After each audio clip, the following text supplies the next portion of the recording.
Yes, Wagwan, we are back here on some dynamic movements today.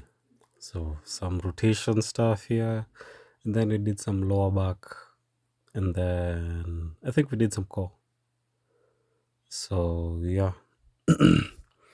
I'm actually incorporating a lot of rotation stuff. So, I think rotation is a very much natural movement. So, uh, if you're seeing this, incorporate some rotation stuff in your exercises because it is very nice for like the whole body, and it is much more dynamic. As much as I do a lot of isometric movements over here, kind of isolation and building muscle, you want to kind of be functional, you train like an athlete to some extent. So here right now, since I was just working out for fun and now I encountered something called jiu-jitsu, now I have to become an athlete. So now I am morphing. I am in the cocoon. I am not a caterpillar anymore. Mm. Just eating all the food of exercise, just working out. I am blooming into a butterfly, an athlete. Being able now to eat from the beautiful flowers of life, beautiful flowers of the physique and human performance. So, as I'm in the cocoon here right now, I'm trying out different stuff here and there. So, there'll be a lot more dynamic movements here. Like a lot of movements, especially stuff that you learn like in the gym, in the jiu-jitsu gym. They usually have a lot of different movements that I feel like it's pretty nice just in general for exercise. Like the warm-ups they do, the stretches they do. So yeah. And remember, if you have not worked out, shame on you. So go get some exercise. Remember. Because I was thinking the other day, and as I get older, as everyone I bet experiences the same, like things start becoming more clearer. You know, you actually see and understand this game of life. You know, you see the meaning, the purpose of life to some extent.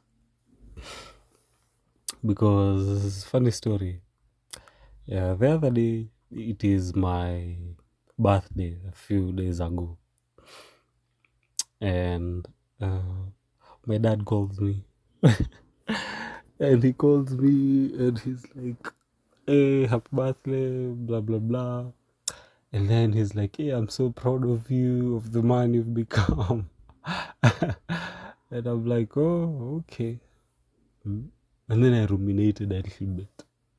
Because that is very crazy. Because me, my dad has never, he's never been like, "Oh, I'm so proud of you."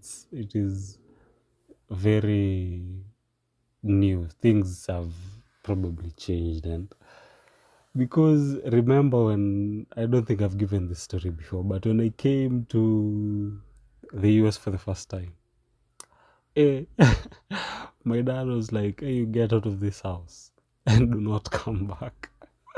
I was basically chased away. I basically just left because I was probably a hard-headed child.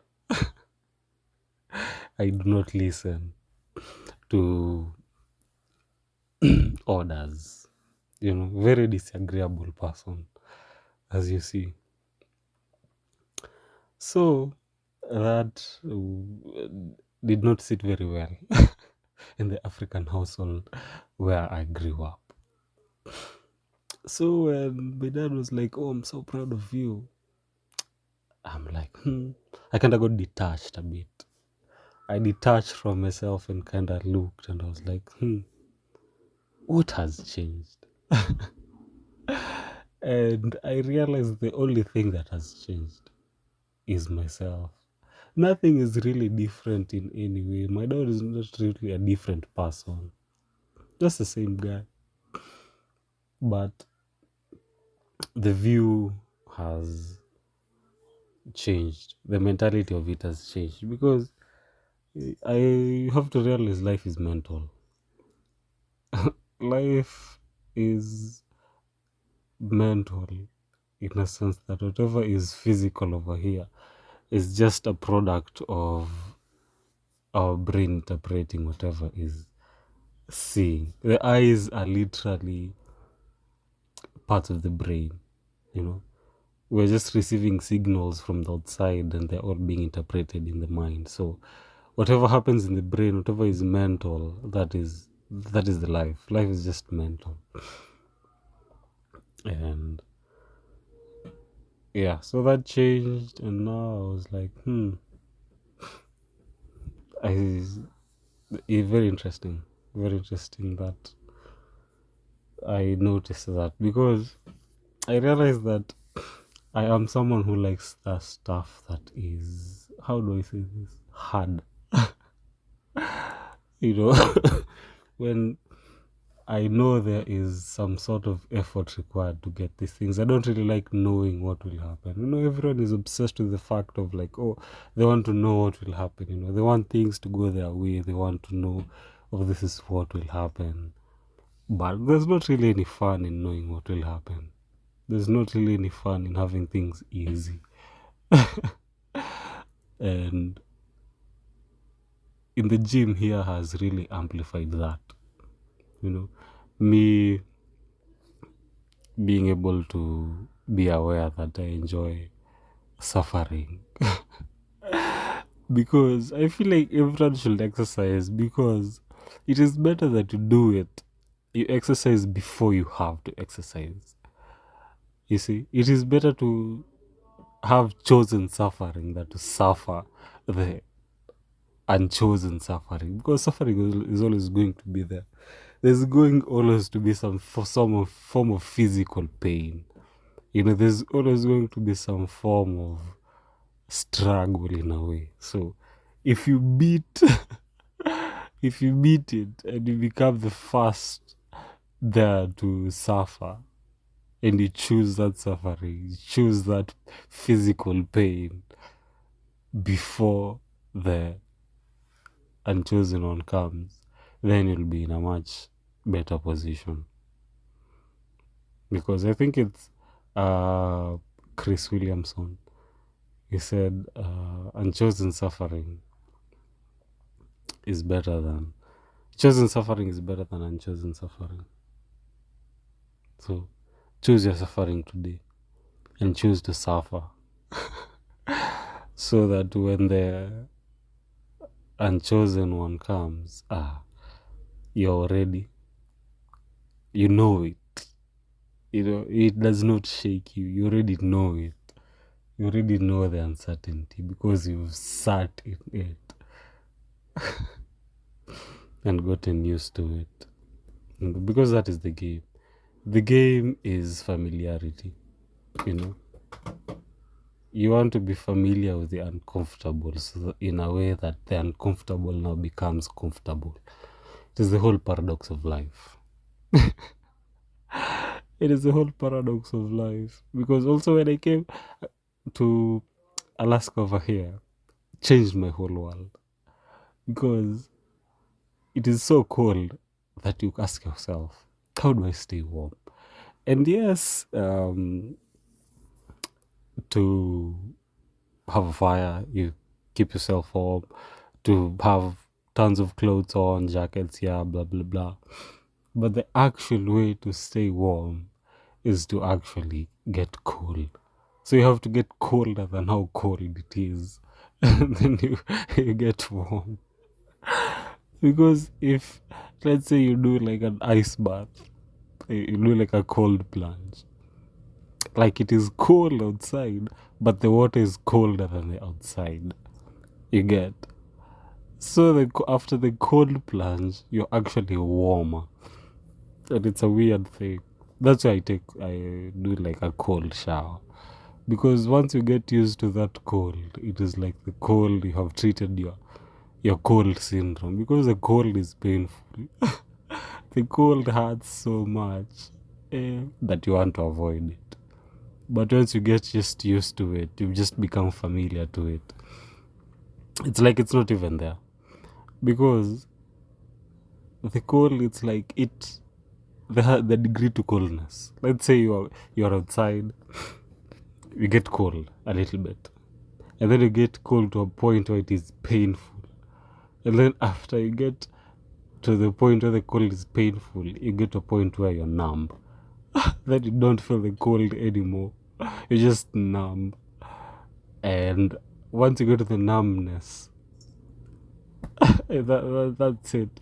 You're past the pain. You know.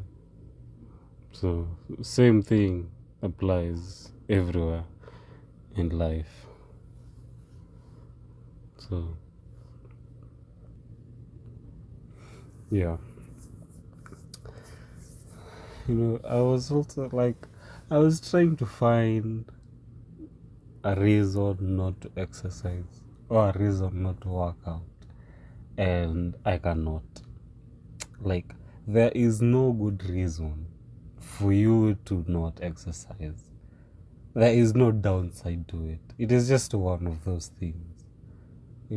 I was just thinking about it, because when you're working out, when you're exercising, not only are you being productive in a sense, you know, but you get to look good, you get to to be strong, you get to do a lot of things, you get to fit in your clothes. The best feeling actually is not anything that you might think of. The best feeling is the feeling of your bicep feeling the sleeve of your of your t-shirt, if you know what I mean. When the bicep is full in the sleeve of the t-shirt, that is the best feeling you can ever get. Like you're brushing your teeth and you look in the mirror in the morning, and the first thing you see is a shirt full of biceps. Dude, I like that feeling. To me is better than sex. That feeling is just so satisfying that it is like, dude, there's just no downside to it. It is a double-sided coin. It is pleasure and pain, all in the same.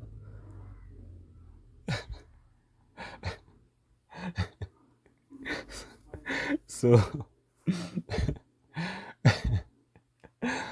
oh my goodness.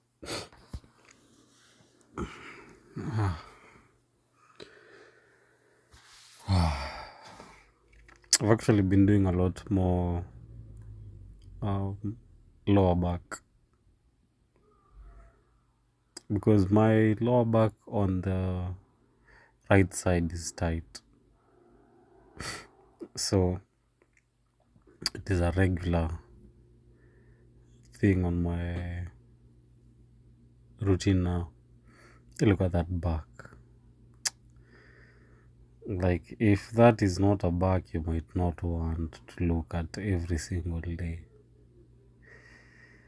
I think you're lying to yourself. I think if you do not work out, I feel like you're lying to yourself, because you're basically saying it is not important. That is literally what you're saying. And if you think exercising is not important,